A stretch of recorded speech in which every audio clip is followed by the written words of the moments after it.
Here it is, guys. I did it. If you want to skip to the good part and see exactly how I did it, skip to 2 minutes and 55 seconds in the video. Now, I figure, unlike my other how-to videos on the Grand Hero battles, I would show you some of the mistakes leading up to the success. So there's going to be like 1 or 2, 3, I don't remember how many exactly. I was at this for a pretty long time. Couple of battles where I get the right opening moves, and then I just have to figure out what to do afterward. It's like playing a game of chess against a really good, really experienced player. And that's the thing about Fire Emblem games as a whole. Once you make the game fucking hard enough, I'm talking about like Lunatic Plus mode on the mainstream Fire Emblem games and whatnot, when you make them really fucking hard, they become less of a strategy RPG game and more of a puzzle game, like fucking Tetris. It's all about putting the right pieces in the right places. And if you don't, you lose. Pretty simple. But I guess that's kind of a nice thing about Fire Emblem, is how you can just literally change the genre just by altering the difficulty. Okay.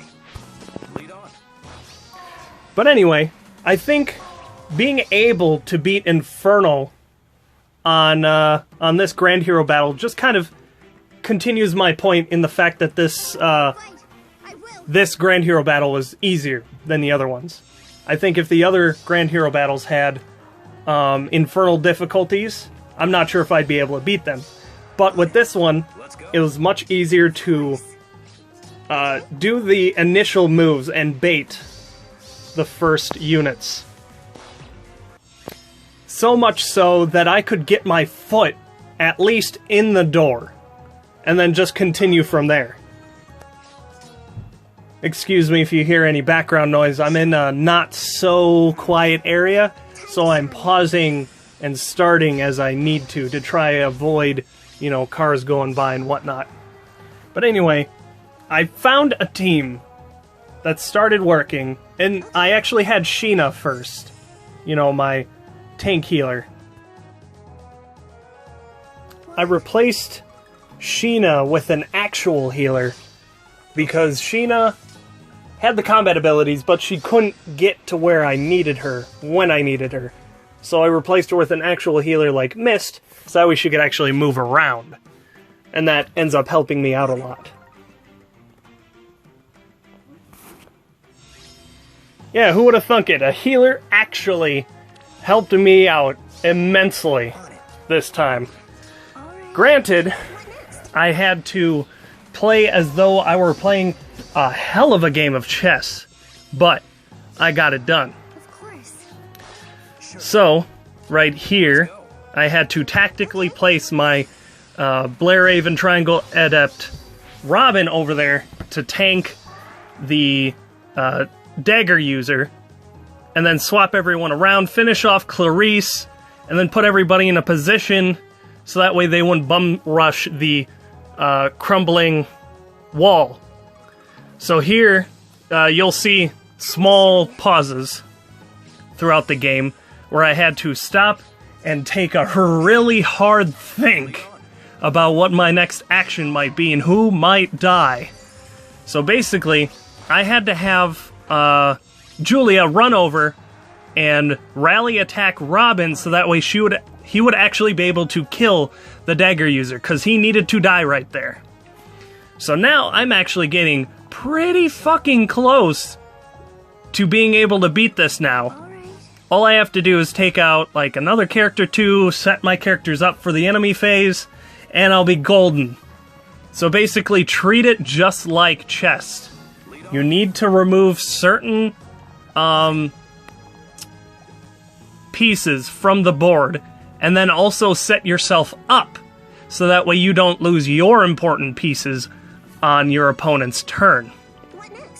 So think of it less like strategy RPG and more like strategy puzzle, if you know what I'm talking about. So here, I test all of my options, and then I finally figured out a solution. Hit him with Julia, heal Ike, reposition with Ike to protect Julia, he will now be in quick riposte range, be able to take out that guy. So the quick riposte tanking strategy worked, and he's the only one that can get into range once again, use it one more time, and then after this, it's pretty much cleanup. Unfortunately, I wasn't able to take my own advice from my lunatic video and get on the fortified square. And I ended up fighting the enemy the majority of the time on those fortified squares, which made it pretty damn difficult too, and I was probably fighting an uphill battle. So there might be easier solutions out there, but this was how I did it. And you know what? It was pretty fucking difficult. And now I've got 2 Clarisses, and I'm pretty fucking happy, and I got an extra 2,000 feathers. And now you've probably noticed something else. In the video previous, I had 20,000 feathers, and now I only have 2,000. What happened? Well, I think you'll have to find out in the next video. Sure. And a shout out to Ia here, because the first time I clicked on it too fast and I barely saw the name, and I had to do it a second time so that way I could actually see it. I was like, oh shit. I didn't even wait. Let's check on the gauntlet here. Well, looks like we're losing. And then, yeah. So we won the first round, that was great. So now the second one looks like it's gonna be even closer. And I've got a hot bit of orbs now. I've been saving my orbs ever since my Don't Spend Your Orbs video.